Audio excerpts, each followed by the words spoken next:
इस विशेष वीडियो में हम फाइलम कॉर्डेटा के 3 फाइलम्स के विवरण को देखेंगे, यानी यूरोकॉर्डेटा, सेफेलोकॉर्डेटा और वर्टिब्रेटा। साथ ही हम क्लास साइक्लोस्टोमाटा को भी देखेंगे। तो उपफाइलम्स के विवरण से शुरू करते हैं। तो फाइलम कॉर्डेटा में मौजूद 3 उपफाइलम्स में से शुरुआती 2 उपफाइलम्स यानी यूरोकॉर्डेटा और सेफेलोकॉर्डेटा, इन्हें प्रोटोकॉर्डेटा कहा जाता है। तो वर्टिब्रेटा यहां नहीं आएगा। प्रोटोकॉर्डेटा में यूरो और सेफेलोकॉर्डेटा दोनों शामिल होंगे। अब हम यूरोकॉर्डेटा, सेफेलोकॉर्डेटा, वर्टिब्रेटा के विवरण में आते हैं और हम इनके बीच के अंतर को समझने की कोशिश करेंगे। तो मुख्य अंतर है नोटोकॉर्ड। तो यूरोकॉर्डेटा के मामले में यूरो शब्द का अर्थ है पूंछ। तो यूरोकॉर्डेटा में नोटोकॉर्ड केवल लार्वा की पूंछ में ही उपस्थित होता है। अब लार्वा मेटामॉर्फोसिस करेगा, यह वयस्क में परिवर्तित हो जाएगा और जब लार्वा वयस्क में बदलता है तो उसकी पूंछ खो जाती है। अब नोटोकॉर्ड लार्वा की पूंछ में मौजूद था और मेटामॉर्फोसिस के दौरान पूंछ खो जाती है, इसीलिए वयस्कों में नोटोकॉर्ड भी खो जाता है।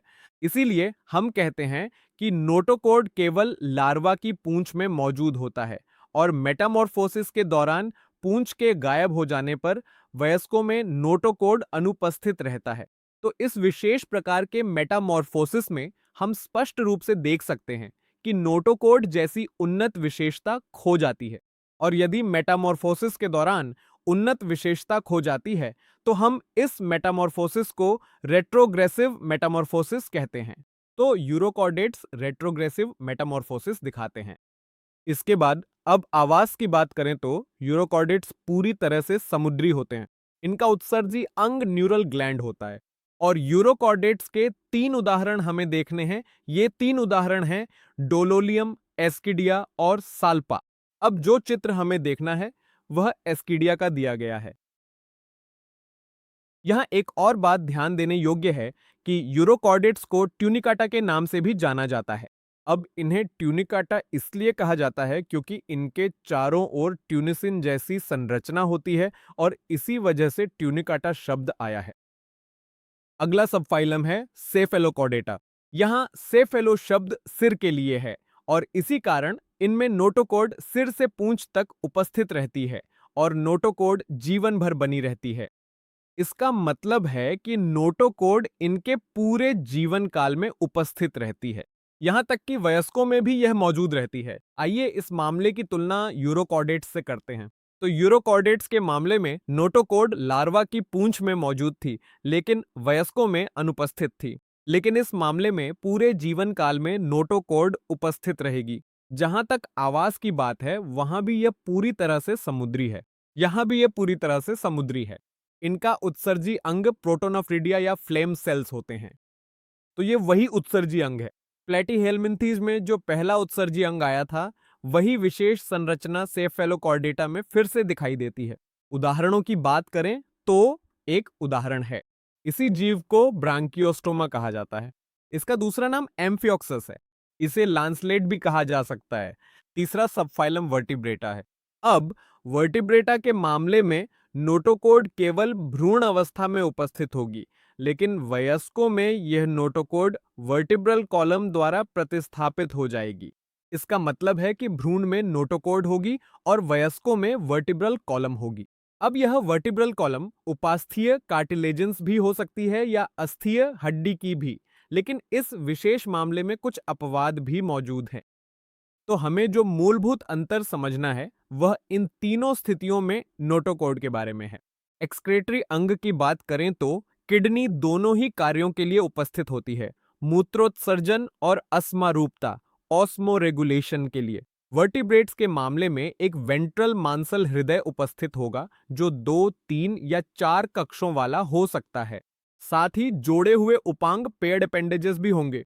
अब उपांग फिन्स हो सकते हैं, उपांग अंग लिम्स भी हो सकते हैं, लेकिन यहां कुछ अपवाद भी मौजूद हैं। तो यही इन तीनों के बीच का अंतर है। इसके बाद आइए उन वर्गों की ओर बढ़ते हैं जिनका विवरण फाइलम कॉर्डेटा के मामले में देखना है। जैसा कि हम वर्गीकरण में देखते हैं कि वहां एग्नता नाम की एक डिवीजन थी। अब एग्नाथा में अगर हम वर्गीकरण को देखें तो डिवीजन एग्नेथा का स्थान काफी महत्वपूर्ण है। यह डिवीजन एग्नेथा मुख्य रूप से सब फाइलम वर्टिब्रेटा के अंतर्गत आने वाली एक प्रमुख श्रेणी के रूप में पहचानी जाती है। अब इन अग्नाथा में जबड़े नहीं थे, यानी इनमें जबड़ों की कमी थी, और इस डिवीजन में एक ही वर्ग था और वह वर्ग था साइक्लोस्टोमाटा। तो साइक्लोस्टोमाटा के विवरण को देखते हैं। शुरुआत करते हैं नोटोकॉर्ड से। अब चूंकि यह वर्टिब्रेटा का सदस्य है, तो आदर्श रूप से वयस्कों में नोटोकॉर्ड की जगह वर्टिब्रल कॉलम आनी चाहिए। लेकिन साइक्लोस्टोमाटा के मामले में एक अपवाद है और नोटोकॉर्ड जीवन भर बनी रहती है। लेकिन नोटोकॉर्ड के साथ साथ वर्टिब्रल कॉलम भी मौजूद होगी, और इस मामले में वर्टिब्रल कॉलम उपास्थीय कार्टिलेजिनस होगी। अब हम मुंह या जबड़ों की बात करते हैं। चूंकि यह एग्नाथा का सदस्य है, इसलिए इसमें जबड़े नहीं होंगे, तो इसमें यह बिना जबड़ों के है। अब मुंह के बारे में विशेष स्थिति यह है कि साइक्लोस्टोमेट्स के मामले में मुंह चूषण करने वाला और गोलाकार होता है। अब ऐसा इसलिए होता है क्योंकि ये साइक्लोस्टोम्स अन्य मछलियों पर एक्टोपैरासाइट्स होते हैं। तो अगर उदाहरण के लिए कोई बड़ी मछली है और इन मछलियों पर ये साइक्लोस्टोम्स परजीवी के रूप में रहते हैं, तो अगर उनका मुंह चूषण करने वाला और गोलाकार है, तो यह इस परजीवी अनुकूलन में मदद करेगा। अब उस आवास की बात करते हैं जहां वे रहते हैं।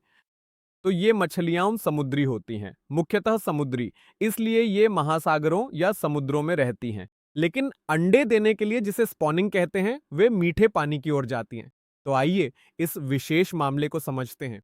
तो ये मछलियां, मान लीजिए ये महासागर या समुद्र है और वे यहां रहती हैं, तो ये समुद्री जल है। अब कुछ नदियां निश्चित रूप से इस महासागर से मिलेंगी। नदी का पानी नदी से बहकर महासागर में जाता है और जाहिर है नदी में मीठा पानी होता है। तो ये मछलियां ये समुद्री वातावरण में रहती हैं, लेकिन अंडे देने के लिए ये मीठे पानी की ओर जाती है। अब जब ये मीठे पानी में पहुंचती हैं, तो ये अंडे देती हैं। अंडे देने के बाद ये वहीं मर जाती है।